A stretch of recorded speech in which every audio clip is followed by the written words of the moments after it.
When Julie Andrews sang "The Hills Are Alive" at the top, that sweeping Austrian landscape, the world stopped to listen. Her soprano wasn't just technically flawless, it was emotional architecture that created worlds and lifted spirits. Whether she was Queen Clarice Rinaldi or Mary Poppins Maria von Trapp, her voice was as clear as glass and warm as a lullaby.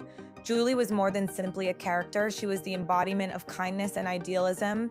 She was more than just an actress or singer for generations. She was a North Star, particularly during times of uncertainty. For more than 70 years, she spoke, sang, and appeared as a governess, twirling in alpine fields, or as a nanny floating in on the east wind. Julie did more than simply provide entertainment. She convinced people that she had a quality that restored their faith in magic, in decency, in the belief that music could heal the wounds caused by the world. But now something gentle and conclusive has emerged. A letter written in private and never intended for cameras or headlines was recently found tucked away among mementos and shared with the care of someone opening a treasured object. It isn't impressive or theatrical in any way. Rather, it is exquisitely composed and softly glowing. In the days since its contents were revealed, that fans all over the world have stopped to not only think back on a career, but also to relive the warmth, steadiness, and feeling she gave that song, because even as her voice departs the physical world, her words continue to reverberate with one last performance, not from a stage or a screen, but from the heart, and it's honestly one of the best parts she's ever played. It's enduring, unforgettable, and a star born of song. Sacrifice on October 1st, 1935. Julie Andrews was born Julia Elizabeth Wells in Walton-on-Temples, a sleepy English town shadowed by the aftermath of war. Her early years weren't ideal. Rather, they were gray, complicated, and frequently challenging. Her parents divorced when she was young, and she was thrown into a world of instability that was very different from the refined serenity she would eventually embody. But there was always music in the midst of the uncertainty. While most girls were still coming to terms with themselves, Julie was already carrying the burden of perfection when she performed for King George V's Sixth at the Royal Command performance at the age of 13. Her stepfather, a performer himself, recognized Julie's unique vocal gift, a voice so pure and powerful that by the time she was barely a teenager, it was clear she wasn't just talented, but exceptional. Pledge Her Voice, which was sharp and angelic and impossible to control, became her ticket out of hardship and into history. But behind the applause was pressure. She was raised by performance rather than play, so she learned early on how to stand tall and smile through exhaustion, even when the world offstage felt uncertain. Despite this, she had a certain brightness and strength about her that didn't shout. Her ascent to fame was earned through years of stage work, voice training, and perseverance. She wasn't given anything, instead she had to build it all. When Hollywood finally called, it wasn't just to cast her, it was to catch up to her. The world was ready to fall in love once more, but this time on a larger stage and with two roles that would define a lifetime. Julie Andrews did more than simply become a movie star. She transformed into something timeless, Mary becoming Maria. Julie Andrews brought with her a quiet force in addition to her voice when she arrived in Hollywood. She wasn't brazen, she didn't need to be. She had already established herself on the Broadway and London stages, most notably as Eliza Doolittle in My Fair Lady. However, Audrey Hepburn played the part in the movie, and she was as gracious as ever. With a sparkle in her eye and a voice like sunlight, Julie not only played the part she became, but she also won an Academy Award. More significantly, she won hearts. Families sang along, parents wept, and it wasn't just nostalgia, it was comfort, it was home. She didn't say anything, but the industry noticed, and Walt Disney did too. In 1964, when she made her film debut as Mary Poppins, part magic, part mischief, completely unforgettable. A year later, she returned in The Sound of Music as Maria von Trapp, another governess, another nanny, but once more, Julie gave her more than just charm, she gave her soul. My favorite things are Vice. They weren't just songs, they were heirlooms passed down from one generation to the next. What made her timeless wasn't fantasy, but truth. She played women who nurtured, rebelled gently, and believed in something better. While fame surrounded her, Julie never lost her center. Even when it wasn't behind the scenes, she remained thoughtful and reserved, letting the work speak for itself. Her kindness, power, sincerity, and unforgettable, memorable qualities gave us something real during a time of spectacle. She became a household name, but more than that, she became a presence that kind people returned to when they needed grounding. Spoken symphonies, but even symphonies may become quiet. When the music abruptly stopped, it was one of the most devastating turns of her path. A voice crushed a spirit that had remained intact for the majority of her existence. Her voice had served as her compass, guiding her from wartime England to the most dazzling stages on the planet. launching her into celebrity and enveloping successive generations like a comforting familiarity blanket. But everything changed in 19. What was supposed to be a routine surgery to remove non-cancerous nodules on her vocal cords left her voice irreparably damaged. The soprano that once soared with effortless beauty vanished without warning, leaving the public in shock. Without her voice, it felt like a chapter had ended too soon, and fans mourned the loss not just because she was no longer able to sing.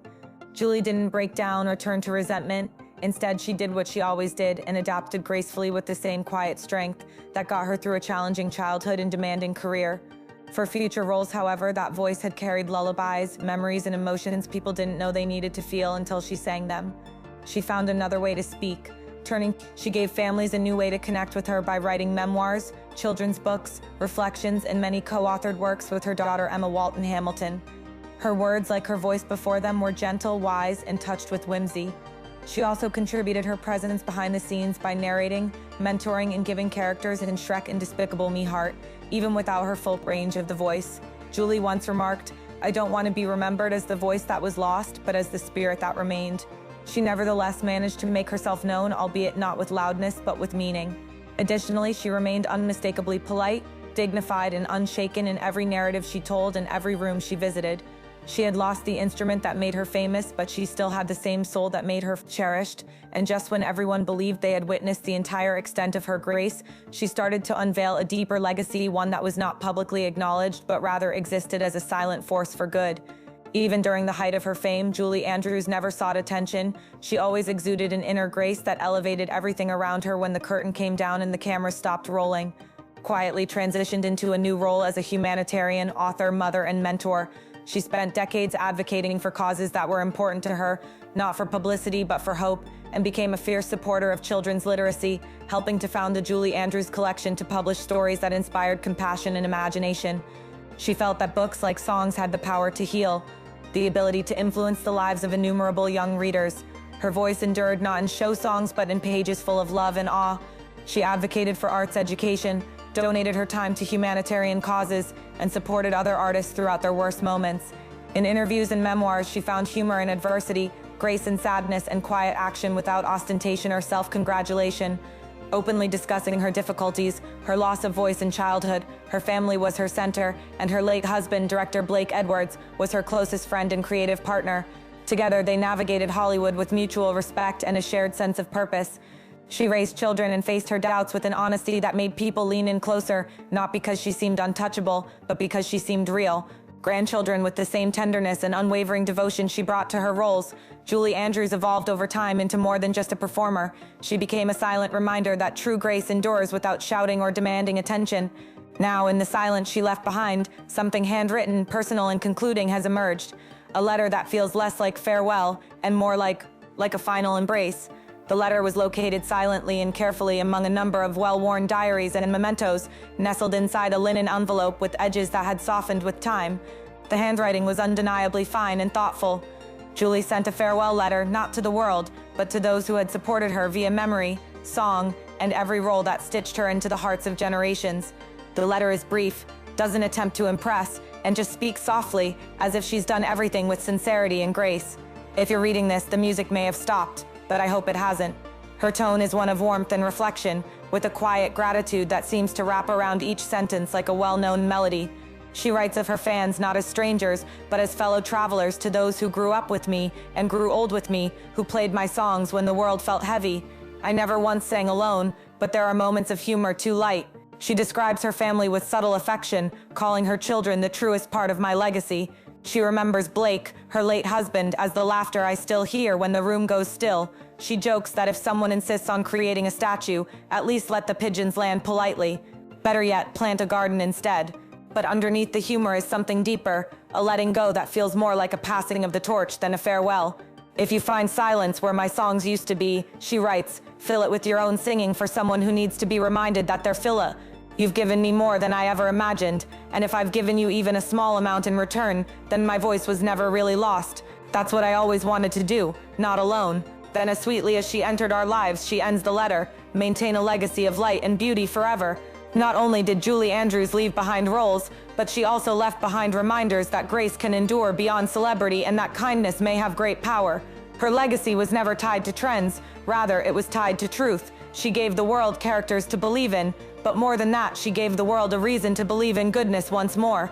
That art, when created with sincerity, doesn't fade with time, it settles into people. She never pursued relevance. Parents wiped away their emotions as they watched a silent movie while kids danced to her tunes in the living rooms. Conclusions: she crossed generations, worked with legends like Carol Burnett and Blake Edwards, and then used her voice to reach new audiences in Shrek. Her presence resonated in the everyday moments that matter most, but her influence extended beyond the screen. She mentored quietly, lifted others without spectacle, and used her voice when she had it to remind people they mattered even in silence. She never pursued the moment. Instead, she continued to show up with grace, and for all of her accolades, even after the kids who first encountered her as a magical nanny grew up and introduced her to their own. The Oscars, the Grammy Awards, Adamahood, Julie Andrews never judged her value by honors. Instead, her legacy endures in people's memories, songs, and ceremonies. She once remarked, "Success is terribly ephemeral." However, what she left, Julie Andrews may no longer be in the spotlight, but her presence lingers in the quiet hush before a song, in the first snowfall of winter, in the quiet strength people carry without knowing why her voice, though stilled, sings in the background. This is because even now, when the spotlight has dimmed and the stage stands still, something of her remains, not just in memory, not just in film, but in something far more enduring.